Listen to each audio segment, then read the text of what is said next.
आज आपका chapter number 4 magnetic effects of electric current का टॉपिक पढ़ेंगे। Magnetic field due to a straight current carrying conductor. देखिए, आपको पता है जहां पर भी करंट होगा किसी वायर में, उसके चारों तरफ मैग्नेटिक फील्ड क्रिएट हो जाएगा। ये चीज हम बेसिक इंट्रोडक्शन जिसका फर्स्ट पार्ट था उसमें हम डिस्कस कर चुके हैं। मान लीजिए ये कोई वायर है, ठीक है, इस वायर में फ्लो कर रहा है करंट आई, ठीक है। अगर करंट फ्लो कर रहा है तो डेफिनेटली इसके चारों तरफ क्या होगा, मैग्नेटिक फील्ड क्रिएट हो जाएगा। तो मैग्नेटिक फील्ड किस डायरेक्शन में क्रिएट होगा हमें ये बताना है, ठीक है। तो इसके लिए अप्लाई करेंगे आप right hand thumb rule. Right hand thumb rule क्या कहता है? राइट हैंड थंब रूल कि अपने सीधे हाथ को, राइट हैंड को, इस करंट कैरिंग कंडक्टर को इस तरह से पकड़ो। देखिए, अपने साथ मेरे साथ साथ कीजिए। सीधे हाथ को, इस वायर को अपने सीधे हाथ में इस तरीके से पकड़ो, जो आपका थंब होगा वो करंट की डायरेक्शन में हो। तो करंट इसमें कहाँ है? ऊपर। तो current will give the direction, thumb will give the direction of current, ठीक है। अब आपकी उंगलियां देखो कैसे मुड़ रही है, इस तरीके से मुड़ रही है ना, यूं जा रही है, और घड़ी की सुइयां यूं घूमती हैं, ठीक है। तो कैसा मैग्नेटिक फील्ड क्रिएट हो रहा है? Anti clockwise. तो क्या कहता है राइट हैंड थंब रूल? ये कहता है कि करंट कैरिंग कंडक्टर को जब अपने राइट हैंड में इस तरीके से पकड़ो, the thumb will give the direction of current and curvature of finger gives the direction of magnetic field. तो इसके चारों तरफ कैसा मैग्नेटिक फील्ड क्रिएट हो जाएगा आपका? Anti clockwise. Anti clockwise. देखिए, एंटी क्लॉकवाइज करंट आपका मैग्नेटिक फील्ड क्रिएट हो जाएगा, है ना। करंट ऊपर, मैग्नेटिक फील्ड देखो कैसा आएगा? एंटी क्लॉकवाइज, ठीक, एंटी क्लॉकवाइज।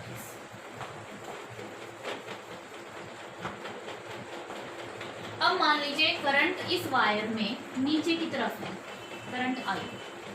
अब वायर को अपने सीधे हाथ में इस तरीके से पकड़िए कि थंब आपका करंट की डायरेक्शन में हो, ठीक है। अब उंगलियां कैसे घूम रही है आपकी? उंगलियां घूम रही है क्लॉकवाइज। तो इसे चारों तरफ कैसा मैग्नेटिक फील्ड क्रिएट हो जाएगा? मैग्नेटिक फील्ड क्रिएट होगा आपका क्लॉकवाइज। क्लॉकवाइज।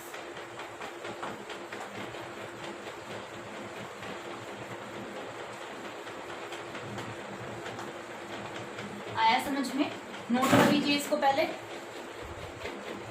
ओके स्टूडेंट्स, देखिए, according to this rule hold the wire in your right hand such that thumb is in the direction of current and the curvature of finger gives the direction of magnetic field. कि अपने हाथ में wire को इस तरीके से पकड़िए कि थंब जो है वो करंट की डायरेक्शन में हो और curvature of finger is in direction gives the direction of magnetic field. तो इसमें करंट कहाँ था आपका? Current is in upward direction. Current is in upward direction. जब करंट आपका ऊपर की तरफ था तो आपका मैग्नेटिक फील्ड कैसा आया? Anti clockwise.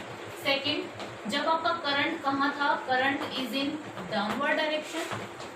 करंट आपका जब डाउनवर्ड डायरेक्शन में था तब आपका मैग्नेटिक फील्ड कैसा आया? क्लॉकवाइज। आया समझ में? फिर से करके देख लीजिए। वायर को अपने हाथ में पकड़ा, थंब करंट की डायरेक्शन में, कर्वेचर, उंगलियां कैसे घूम रही है? Anti clockwise. इसमें वायर को पकड़ा हमने हाथ में, थंब करंट की डायरेक्शन में, कर्वेचर ऑफ फिंगर की डायरेक्शन ऑफ मैग्नेटिक फील्ड। समझ में आया इतना? समझ में आया राइट हैंड थंब रूल क्या होता है? कि राइट हैंड थंब रूल के हिसाब से स्ट्रेट वायर, क्या पढ़ रहे हैं हम? सिर्फ स्ट्रेट करंट कैरिंग कंडक्टर, यानी कि जो कंडक्टर कैसा हो, बिल्कुल सीधा हो और उसमें करंट फ्लो कर रहा हो, तो राइट हैंड थंब रूल की सहायता से आप क्या बता सकते हो? उसके चारों तरफ मैग्नेटिक फील्ड कैसा है, क्लॉकवाइज है, एंटी क्लॉकवाइज है, उसके बारे में आप उसे बता सकते हो। ओके स्टूडेंट्स, वीडियो को पॉज करके सबसे पहले इतना नोट कर लीजिए, अच्छे से नोट्स बना लीजिए इसके। ओके स्टूडेंट्स, इसको देखिए, ऑरेस्टेड एक्सपेरिमेंट और एम्पियर स्विमिंग रूल। आपको याद होगा ऑरेस्टेड एक्सपेरिमेंट क्या है? एक करंट कैरिंग वायर थी और मैंने यहाँ एक नीडल रखी थी, मैग्नेटिक कंपास नीडल, आपको याद हो शायद। ये इसका नॉर्थ और ये इसका साउथ। जब मैंने इस चैप्टर की स्टार्टिंग की तब मैंने बताया अगर किसी वायर के चारों तरफ किसी वायर में से करंट फ्लो कर रहा है तो उसके चारों तरफ मैग्नेटिक फील्ड क्रिएट होता है। ये तो हम भी अभी निकाल चुके हैं। और ऑरेस्टेड ने क्या किया, जैसे इस मैग्नेटिक नीडल को यहाँ लेकर आया उसने ये पाया कि नीडल डिफ्लेक्ट हो गई थी, ठीक है। अब आपने देखा हो नीडल ना किस साइड डिफ्लेक्ट होगी, इस साइड या इस साइड? मतलब नॉर्थ साउथ ईस्ट साइड चला जाएगा या नॉर्थ साउथ ईस्ट साइड चला जाएगा। तो direction of deflection of this compass needle, ये क्या है आपकी magnetic compass needle, magnetic compass needle. तो जैसे ही आप करंट कैरिंग वायर के पास इस कंपास नीडल को लेकर आए, ये डिफ्लेक्ट हो गई।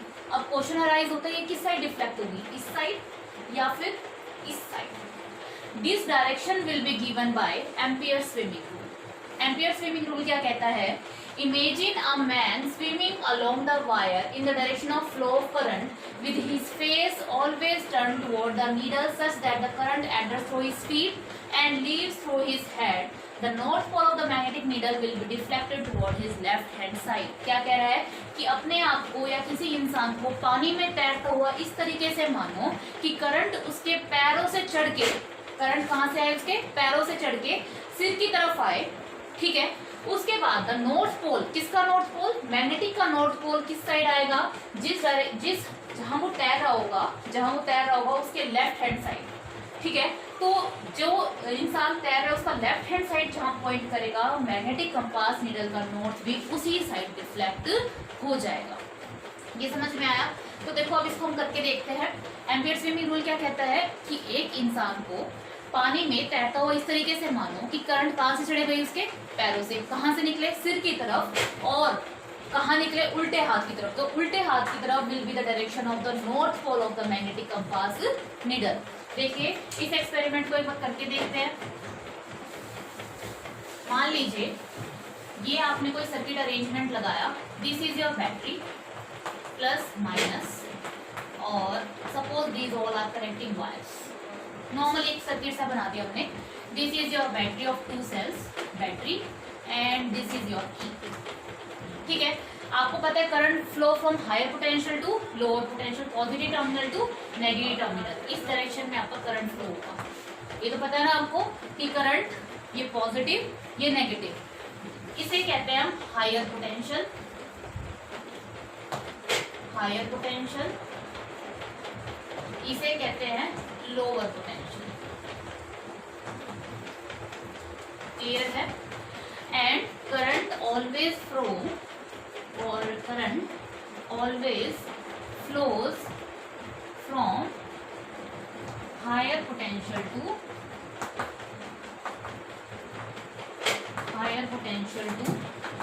lower potential,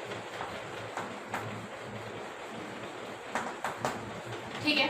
करंट यहाँ से फ्लो करना स्टार्ट करेगा, क्लियर है इतना। ये आपका एम्पियर स्विमिंग रूल इतना है, क्लियर। अब क्या करना है, देखो क्या करना है आपको। अब आपने यहाँ एक मैग्नेटिक कंपास निडल लेकर आए। मैग्नेटिक कंपास निडल का नॉर्थ ये रहा, साउथ ये रहा। अब एम्पियर स्विमिंग रूल क्या कहता है, ये कहता है कि पानी में तैरते हुए अपने आप को इस तरीके से मानो, मान लीजिए ये है एक स्विमर जो स्विम कर रहा है, ठीक है।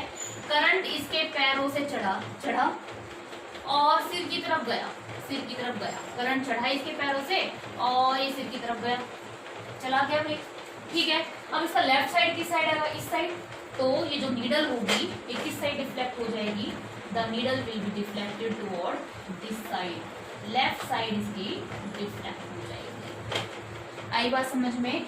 ये जो इंसान तैर रहा है, करंट इसके पैरों से चढ़ के सिर की तरफ आया, साउथ टू नॉर्थ, है ना, साउथ टू नॉर्थ। अगर डायरेक्शन बनाई जाए, this is north, south, east, west. Current कहाँ से चढ़ा, इसके पैरों से, कहाँ निकला, सिर की तरफ, ठीक है। यानी कि current is flow from south to north. Left side क्या आएगा, इस साइड, यानी कि the needle will be deflected toward west side. कहाँ हो गई ये, कहाँ चला जाएगा ये, टुवर्ड वेस्ट साइड आपकी नीडल क्या हो गई, डिफ्लेक्ट हो गई। आ रहा है समझ में, समझ में आया। इस एम्पियर स्विमिंग रूल को स्नो रूल भी कहा जाता है। क्या कहा जाता है, स्नो रूल। देखिए क्या कहता है स्नो रूल, अगर आपको समझ में आया हो तो। अपने आप को मतलब इंसान को इस तरह से मानो कि करंट उसके पैरों से चढ़ के सिर की तरफ निकले और लेफ्ट साइड आ जाए। देखो पैरों से चढ़ के सिर की तरफ आए, लेफ्ट साइड, पैरों से चढ़ा सिर की तरफ आया, यानी कि south to north. Current is flowing from south to north, SN, south to north. Then the needle will be deflected toward is left hand side, left hand side मतलब वेस्ट साइड, ठीक है। साउथ टू नॉर्थ करंट हो and the needle will be deflected toward west side, sometime this rule is called snow rule, इसे snow rule भी कहा जाता है। आई बात समझ में? इतना क्लियर है? इसको अच्छे से पहले वीडियो को पॉज करके इसको नोट कर लीजिए। नोट किया बेटा कि जब अगर आपका current south to north flow करेगा, करंट अगर आपका साउथ टू नॉर्थ होगा, the needle will be deflected toward west side, needle आपकी कहाँ डिफ्लेक्ट हो जाएगी? West side. क्लियर है? अगर अब सोच के बताओ, मैंने ये करंट की डायरेक्शन को मैं उल्टा कर दूं, if the direction of current is reversed, current की डायरेक्शन उल्टी हो जाए, क्या मैं ये इरेज कर दूं एम्पियर स्विमिंग रूल? आपने नोट कर लिया कि एक इंसान तैर रहा है बार बार, ठीक है, इसको मैं इरेज कर लूं, इसे स्नो रूल भी कहा जाता है, एम्पियर स्विमिंग रूल भी, ठीक है स्टूडेंट्स, ताकि आपको ये समझ में आ जाए। मैं इधर ड्रॉ करूंगी।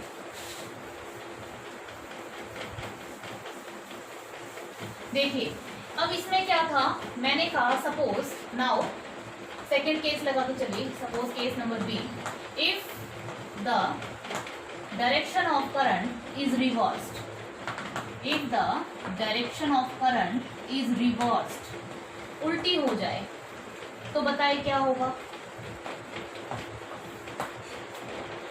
अभी आपका ये पॉजिटिव टू नेगेटिव था, तो मैं मान लेती हूँ मैंने इस पोलैरिटी बदल दी, बैटरी की पोलैरिटीज को उल्टा कर दिया, ये है नेगेटिव पॉजिटिव नेगेटिव पॉजिटिव, और ये हो गया आपका दिस, और ये वही आपकी कनेक्टिंग वायर्स, और ये आपकी यहाँ पर की, ठीक है।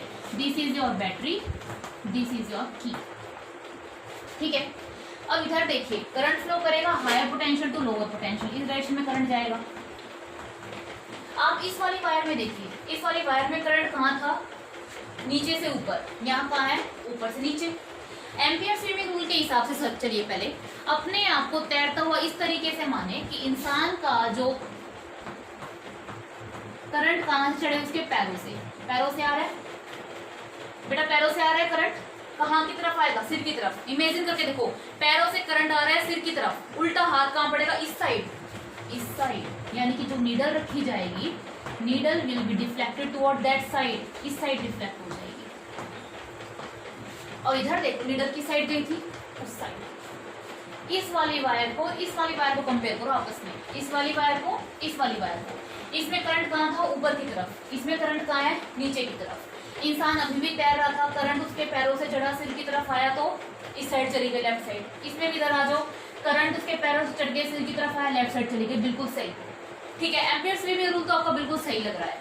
स्नो रूल के हिसाब से क्या था? करंट कहाँ से चढ़ रहा था भाई? यहाँ से चढ़ा, तो साउथ टू नॉर्थ, करंट गया south to north, needle deflect हुई किस साइड? इस side, west side, snow rule, ठीक है। अब करंट कहाँ आ रहा है भाई? डायरेक्शन तो ये होती है, नॉर्थ साउथ ईस्ट वेस्ट, ये डायरेक्शंस होती हैं।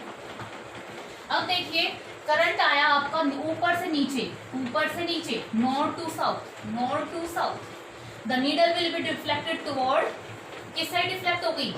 East side. आई बात समझ में कि अगर करंट साउथ टू नॉर्थ जाएगा, the needle will be deflected toward west side, and if the current is flowing from north to south, then the needle will be deflected toward east side। देखो current की direction बदलने से magnetic needle की, जो compass needle की, उसकी direction क्या हो रही है? चेंज। इसी को क्या कहते हैं? यही आपका ऑरेसिड एक्सपेरिमेंट था, और इसको ऑरेसिड एक्सपेरिमेंट को किस रूल ने बताया? एम्पियर स्विमिंग रूल और स्नो रूल। समझ में आया कि जब आपका करंट कहाँ होगा? जब आपका करंट साउथ टू नॉर्थ होगा, the needle will be deflected, the needle will be deflected from west side, ठीक है। यहाँ लिख लीजिए, if the current is flowing, if the current is flowing from north to south, from north to south, then the needle will be deflected, then the needle will be deflected towards east side. Clear है? लगाना है आपको ampere swimming rule कि अपने आप को तैरता हुआ इस तरीके से मानो कि करंट आपके पैरों से चढ़ के सिर की तरफ आए और उल्टे हाथ की तरफ चला जाए, जो उल्टा हाथ होगा वो आपको क्या दे देगा, सीधा सा नीडल की डिफ्लेक्शन की डायरेक्शन दे देगा। इधर भी सही दे रहा है, इधर भी सही दे रहा है। स्नो रूल के हिसाब से चलोगे तो यहाँ साउथ टू नॉर्थ तो west side, north to south तो ईस्ट साइड। क्लियर है स्टूडेंट्स, समझ में आया? इस वीडियो में हमने क्या पढ़ा, दो रूल के बारे में डिस्कस किया, राइट हैंड थंब रूल और एम्पियर्स रूल। ठीक है, तो होप्स आपको ये टॉपिक समझ में आया होगा। अगर आपको कोई डाउट है तो मुझसे कमेंट बॉक्स में पूछ सकते हैं। Thank you so much.